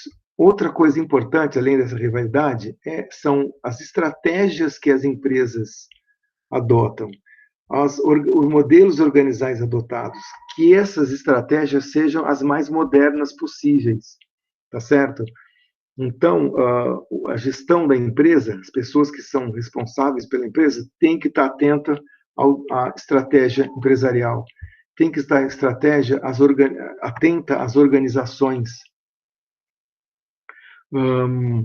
às práticas gerenciais, comprometimento de trabalhador, tudo isso tem a ver com a estrutura do setor, tá? E então é isso, estratégia e estrutura são coisas que internas do setor, as melhores estratégias de competição e os melhores modelos de organização para que, enfim, ela possa funcionar de uma maneira que dê apoio àquele ambiente competitivo. Então, mais ou menos é essa a ideia do diamante de Porter. Então, volta aqui. O diamante de Porter, a gente tem, então, a ideia da condição de fatores, condição de demanda, indústria correlata de apoio e as estratégias, estrutura e rivalidade da empresa. Então, esses 4 conjuntos de coisas dariam a competitividade das nações e das regiões, tá certo? Afetando cada uma delas, tem 2 coisas, o acaso e o governo. E eu vou falar sobre isso agora. Primeiro o acaso e depois o governo. O acaso é aquelas coisas que afetam e que não tem condição de ser prevista, mas que vão afetar um dos 4, ou talvez 2 ou 3, ou todos os 4 fatores do diamante. Tá? Então, e detalhe, o acaso pode afetar de maneira positiva ou negativa, tá? Mas o ponto é que a gente tem que saber lidar com esse acaso, ou melhor, reconhecer que o acaso afeta, né, os atores do diamante. Todos esses acontecimentos que eu listei aqui, eles afetam os fatores, a demanda, os seus fornecedores, as empresas, as estratégias, a estrutura e a rivalidade na competição, né, afeta tudo aquilo. Que tipo de acasos são esses? Uma nova invenção de uma outra coisa. Tá? Às vezes, esse travesseiro da NASA, não sei se vocês já viram, um travesseiro macio assim, que é bom para o pescoço, que ele segura bem aqui para deitar. Essa invenção desse travesseiro veio de uma invenção que fizeram por conta do, sei lá, que cidadão aí pesquisou um novo produto para fazer um travesseiro melhor lá para o pessoal da NASA, lá dos foguetes. Então, essa invenção acabou virando o travesseirinho da NASA. Tanto que fala, hoje é um produto que no mundo inteiro vende. O que mais? Invasões, guerras, retaliações, atentados de 2001. Né? O atentado de 2001 afetou o setor aéreo, de empresas aéreas, setor de venda de aviões e o setor de viagens afetou isso de uma maneira que vocês não têm noção. Né? Foram meses, anos para se adaptar àquela nova condição. Aliás, as adaptações foram por anos, na verdade, né?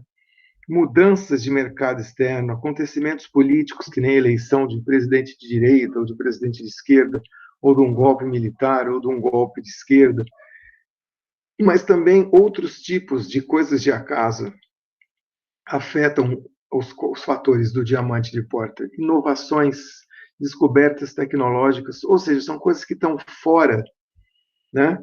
E aí, às vezes, muitas das vezes, esses acontecimentos aqui fazem com que podem ser uma ameaça, mas podem também ser uma oportunidade.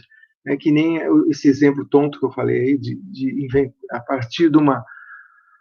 Acho que foi a invenção de uma espuma diferente aí, foi-se possível vender para gente no mundo inteiro até hoje esses travesseiros da NASA.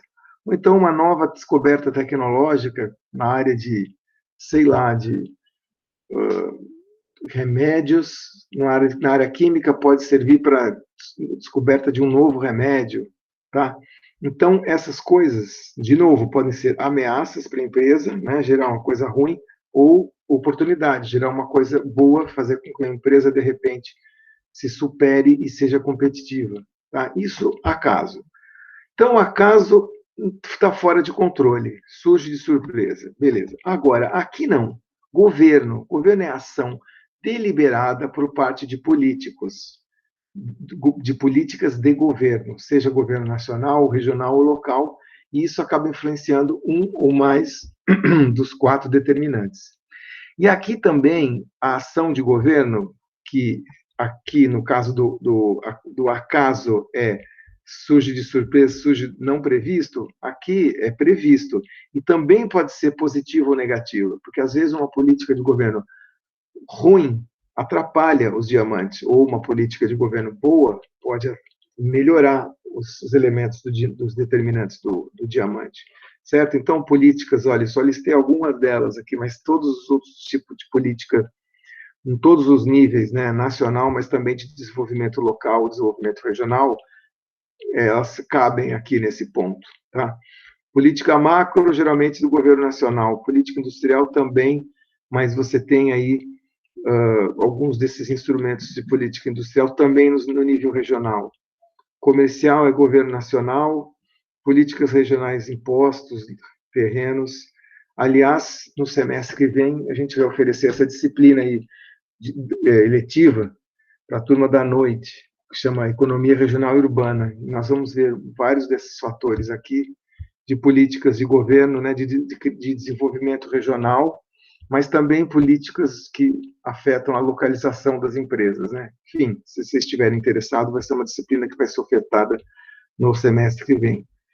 E política de criação de fatores básicos e avançados, lembrando das condições de fatores do diamante, como que o governo pode ajudar a criar aqueles fatores. Lembrem disso, né? São aqueles 5 conjuntos de fatores, de condição de fatores.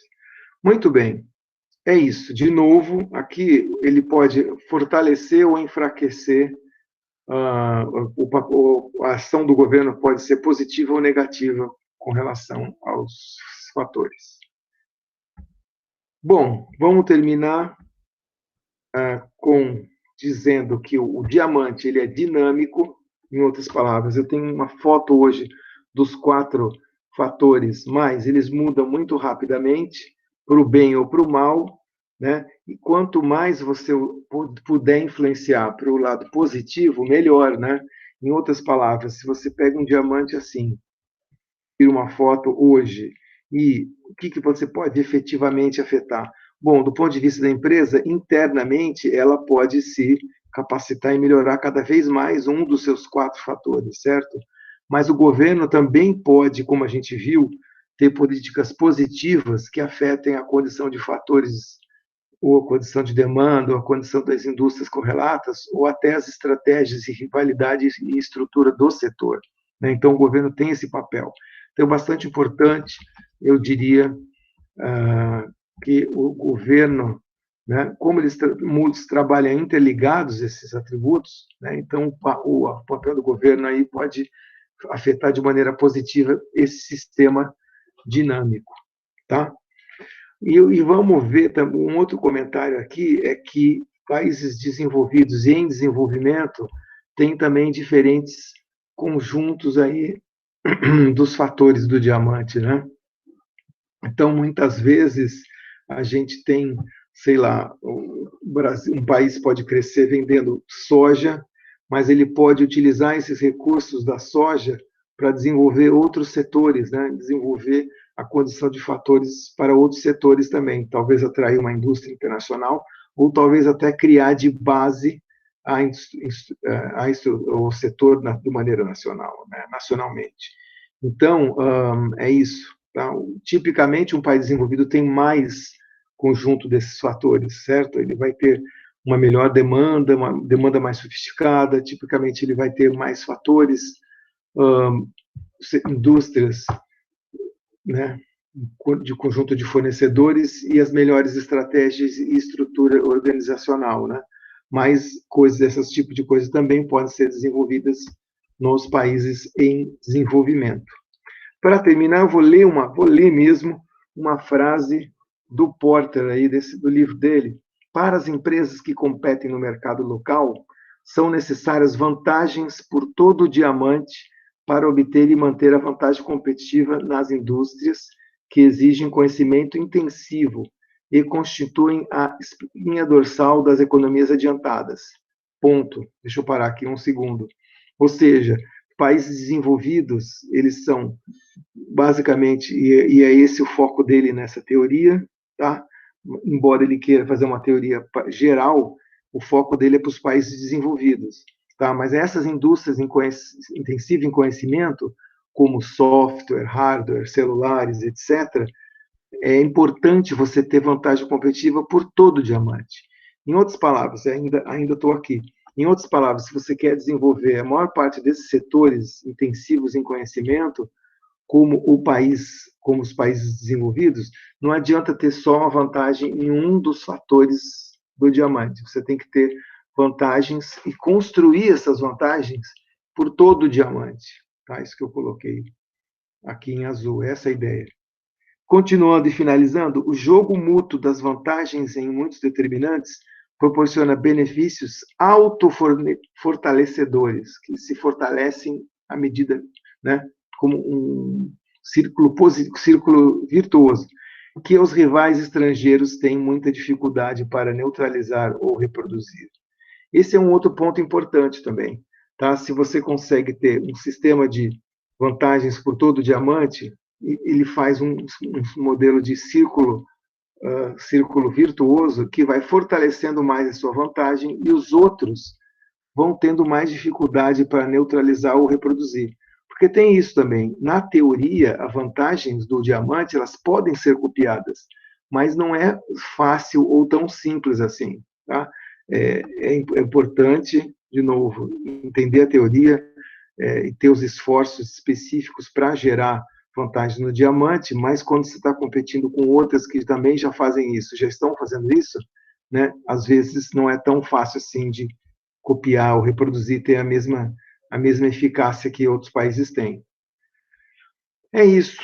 Então, eu fecho aí com duas questões. A primeira delas aqui não é para entregar, e só pergunto se vocês quiserem pensar aqui, a primeira parte da aula é essa questão 1 aqui. Quais estratégias de comércio têm sido utilizadas nos últimos 50 anos para dar suporte na promoção do crescimento econômico dos países em desenvolvimento? Leia-se ISI e IOE. Compare as duas e comente suas diferenças e semelhanças. Nós fizemos isso na primeira metade da discussão de hoje. Só dá uma olhada de novo no vídeo. É possível promover ao mesmo tempo? Eu argumento que não e coloco naquela discussão, né, remeto vocês àquela discussão que tivemos quando esse tópico aqui foi apresentado. Por que é difícil ter ISI e OE ao mesmo tempo? Justifique. Então, essa questão aqui não é para entregar. Agora, essa aqui, sim. O último slide, né? O último slide é a atividade para entregar. Façam de maneira resumida, olha aqui, olha, resumidamente, a seguinte discussão: quais são os determinantes das vantagens competitivas das nações e regiões de um país? Explique resumidamente tais determinantes. Mostre como os fatores externos afetam os determinantes. Fatores externos, leia-se, acaso e governo. E, por conseguinte, afetam as vantagens competitivas das nações e regiões de um país. Então, vai fazer um resumo sobre os 4 pontos do diamante e também mostrar como esses 2 fatores externos, acaso e governo, também afetam as vantagens competitivas. Só isso, tá? Então, para entregar daqui a 7 ou 10 dias, né, essa atividade que está do tópico 9, que está aqui no último slide. Muito bem. Para hoje, a discussão era basicamente isso.